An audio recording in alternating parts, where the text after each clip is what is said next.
can get too close.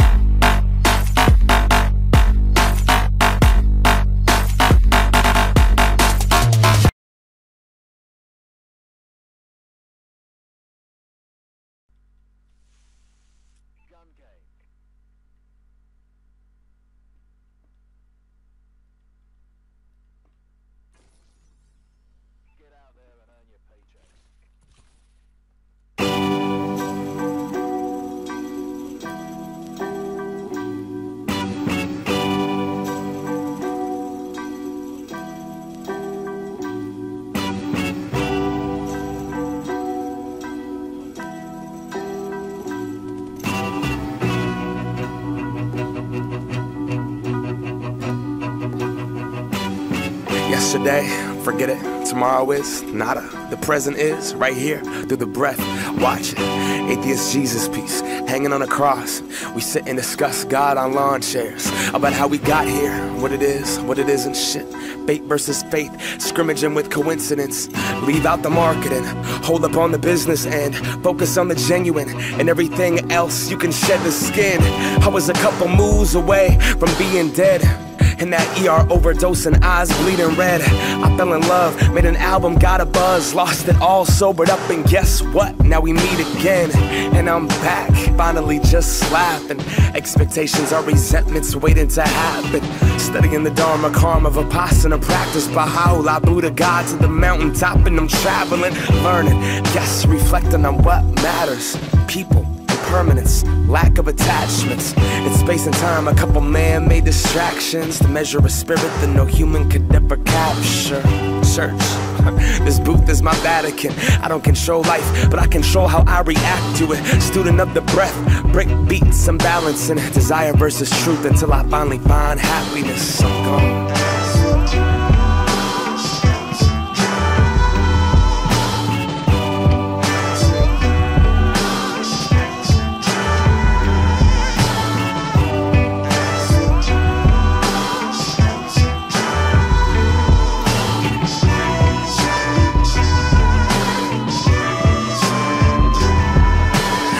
Here to do something before I'm lying in that casket. I'd be lying on the beat if I said I didn't know what that is. The world's a stage and we play a character. I found him. It took me 20-something years and a bunch of shitty sound checks. I'm not gonna be content till I find gratitude, regardless of my sales or the record deals that they're handing you. If the next generation takes the legacy and samples you, will have a bunch of MP3s and misled kids to pass them to. I use my veins to create the color I paint from. Delve into self until my heart becomes my paintbrush. I told my mama I'm not stopping till my name's up. Thinking those comments on that blog is gonna save us. Searching for everything but God to validate ya. Get insecure and then we start blaming the haters. Used to look to women to fill a part of me that was vacant. Truth, the only thing that I ever used in moderation. So I stare into this paper instead of sitting at a cubicle. Take all the ugly shit inside and try to make it beautiful. Use the cement from rock bottom and make it musical, so that people can relate to where I've been, where I'm going, what I've seen, what I've heard from the guts. Fuck the glory, just a person on a porch putting it all into recording. Many in my past and many that came before me. I just keep walking my path and blessed to share my story.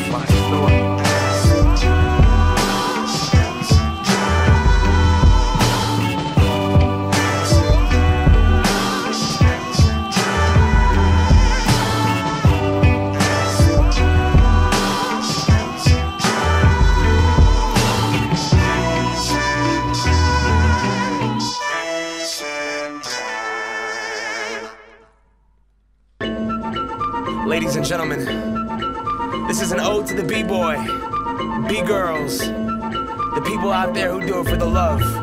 And believe me, I'm not dissing anybody out there who's trying to get paid. I'm trying to get paid too. But I got one question.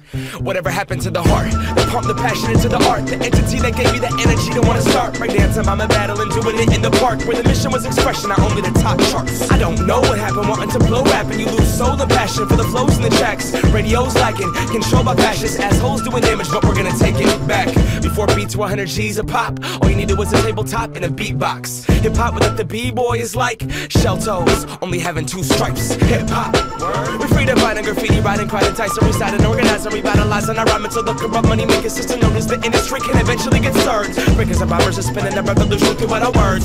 If you really want get it, cause we got it. I'm honestly paying homage to forgotten pioneers of the culture, giving the propers to learn. If you wanna earn your stripes, you gotta be able to rock this mic and set ciphers alike. The feeling of putting everything you got in a circle will never be documented in the Coke commercial.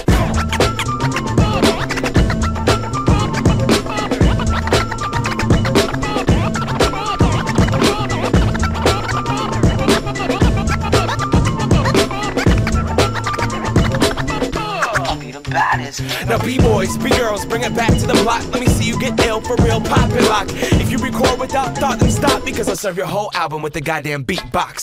Without thought, it just happens. If you gotta think to feel, that's not rapping, that's acting. I'm from the land of backpacks and fat caps, who sees a sick raps, who serve those that are whack. It's a way of life. I put all my energy into the melody on the MPC till the death of me. Record exceptionally, especially whenever I be monumentally, grammatically killing the mind. To my DJs, making that music, keeping them moving when the beat plays. Staying into it, breaking and blueing in MC's day. Kicking that truth, should always pursuing what their dreams made. Taking from lucid, they're really doing. I know the people gotta make their money, and the way to make money is to get inside of the industry. Click it on the radio below, so you can go gold and get a car and a crib up on MTV. But in the end, what's classic? Radio bubble gum or a voice filled with passion? To my real hip hop heads, please stand up, cause the only people that can preserve this art is us. Scene.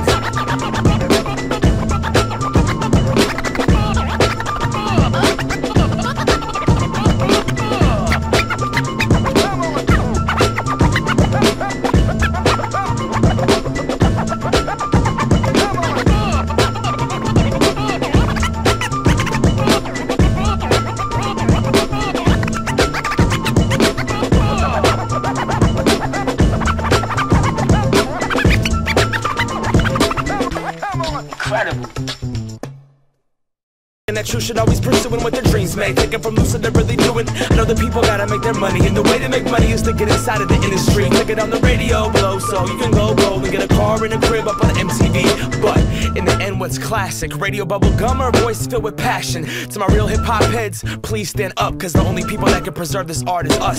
Scene.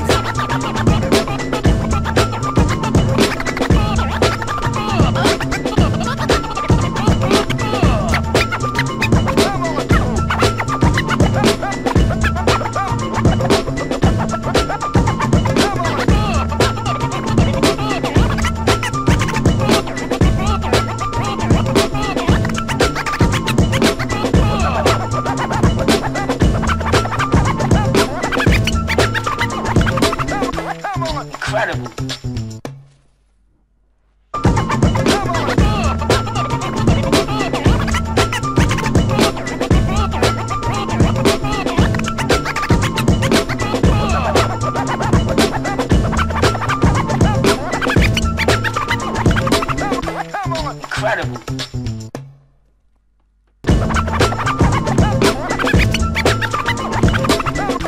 Incredible.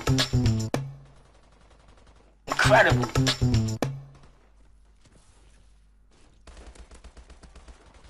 Chad Butler, known as Pimp C, died in a Los Angeles hotel room. The LA County Coroner's Office ruled the rapper's death accidental and attributed to a combination of apnea and syrup. And we know that syrup on the streets usually has codeine. Absolutely. We have a problem now with the cough syrup epidemic. He rolled up, asked him what he was sipping on. Said lean. You wanna hit it, dog? That's the same stuff Weezy sipping, huh? And tons of other rappers that be spitting hard. Yep, he had 5 up on. Then when I passed him that styrofoam, the Easter Bank heard it rhyme before I finally got to see what all the hype was on. And then he took a sip, sitting in the Lincoln, thinking he was pippin' as he listened to the system. Little did he know that it was just as addictive as bass. Not the kind of hit from the kick drum. Hot box, let the bass bump. Take it to the face, gulp. Months later, the use went up, and every blunt was accompanied by the pink stuff. But goddamn, you love that feeling. Purple rain coated in the throat, just so healing. Medicine alleviate the sickness, liquid to fix them. It comes with a cost. Wake up, cold sweat, scratching, itching, trying to escape the skin that barely fit him. Gone, get another bottle just to get a couple swallows. Headed towards the bottom, couldn't get off it. Didn't even think he had a problem, though we couldn't sleep without getting nauseous. Room spinning, thinking he might have sipped just a little bit too much of that cough syrup. His eyelids closed shut, sat back in the chair clutching that cup. Girlfriend came in a couple hours later, said his name shook him, but he never got up. He never got up. He never got up. We live on the cusp of death, thinking that it won't be us. It won't be us. It won't be us. It won't be us, nah, it won't be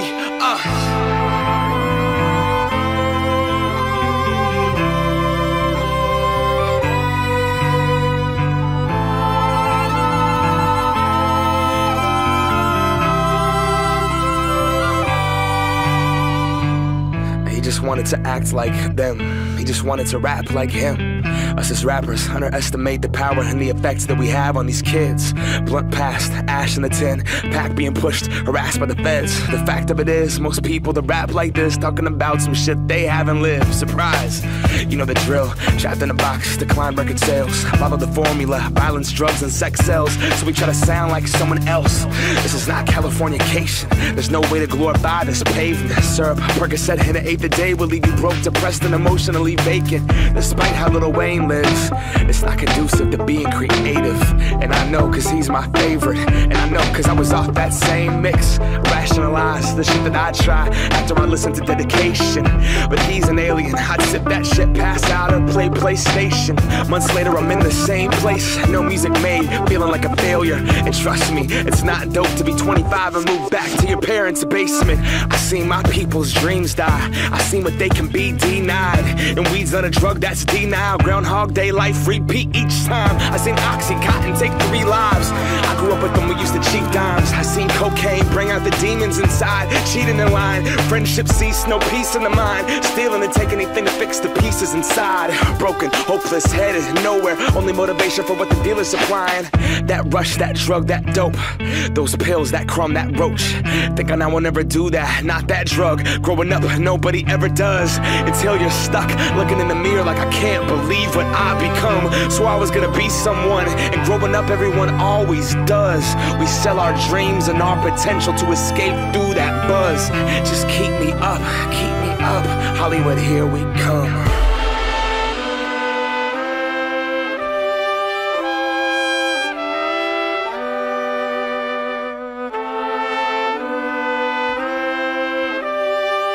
You can tend to go a little too far with some of these things. They have very strong addictive qualities, pills and syrups and whatnot. So Is it changing the music? I can only speak for myself personally, you know what I'm saying?